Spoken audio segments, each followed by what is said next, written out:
60 kilometre বেগে কালবৈশাখী কলকাতা সহ দক্ষিণবঙ্গের 6 জেলায়। কখন শুরু? আজ থেকেই তুমুল বদলে যাবে আবহাওয়া। গাঙ্গেয় পশ্চিমবঙ্গে শক্তিশালী হয়ে উঠেছে ঘূর্ণাবর্ত। এর জেরে বঙ্গোপসাগর থেকে প্রচুর পরিমাণে জলীয় বাষ্প ঢুকবে। আগামী 3 দিন বজ্রবিদ্যুৎ সহ ভারী বৃষ্টিতে ভিজতে পারে দক্ষিণবঙ্গের সমস্ত জেলা। সঙ্গে থাকবে ঝোড়ো হাওয়ার দাপট। সব মিলিয়ে দুর্যোগের আভাস। বর্তমানে পশ্চিমবঙ্গের উপরেই অবস্থান করছে ঘূর্ণাবর্ত, আর এর জেরেই টানা 7 দিন বাংলায় বৃষ্টি চলবে। ইতিমধ্যেই দক্ষিণবঙ্গের অধিকাংশ জেলায় জারি হয়েছে সতর্কতা। কোথাও কোথাও হতে পারে কালবৈশাখীও। আজ কালবৈশাখীর সম্ভাবনা রয়েছে দক্ষিণবঙ্গের পূর্ব বর্ধমান, নদিয়া, মুর্শিদাবাদ, বীরভূম, উত্তর ও দক্ষিণ 24 পরগনা জেলায়। এই সমস্ত জেলায় 60 কিলোমিটার গতিবেগে দমকা ঝোড়ো বাতাস বইতে পারে।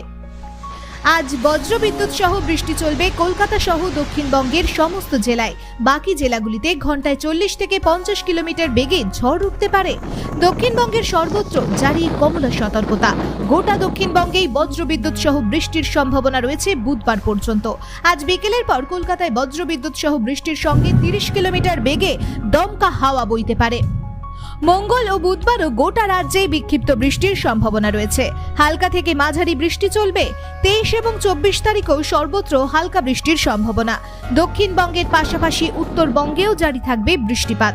উত্তরের উপরের দার্জিলিং ও কালিম্পংয়ে অপেক্ষাকৃত বেশি বৃষ্টির সম্ভাবনার কথা জানিয়েছে আবহাওয়া দফতর। আজ ও আগামীকাল অর্থাৎ মঙ্গলবার উত্তরবঙ্গের দার্জিলিং, জলপাইগুড়ি, কোচবিহার, আলিপুরদুয়ার এবং কালিম্পংয়ের কয়েকটি অংশে ভারী বৃষ্টির সম্ভাবনা। বৃষ্টির পরিমাণ 70 মিলিমিটার থেকে 110 মিলিমিটার হতে পারে। দোসর হবে ঝোড়ো হাওয়া।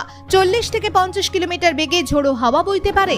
অন্যান্য জেলাগুলিতেও বৃষ্টি চলবে। উত্তরবঙ্গের সমস্ত জেলায় জারি থাকবে সতর্কতা।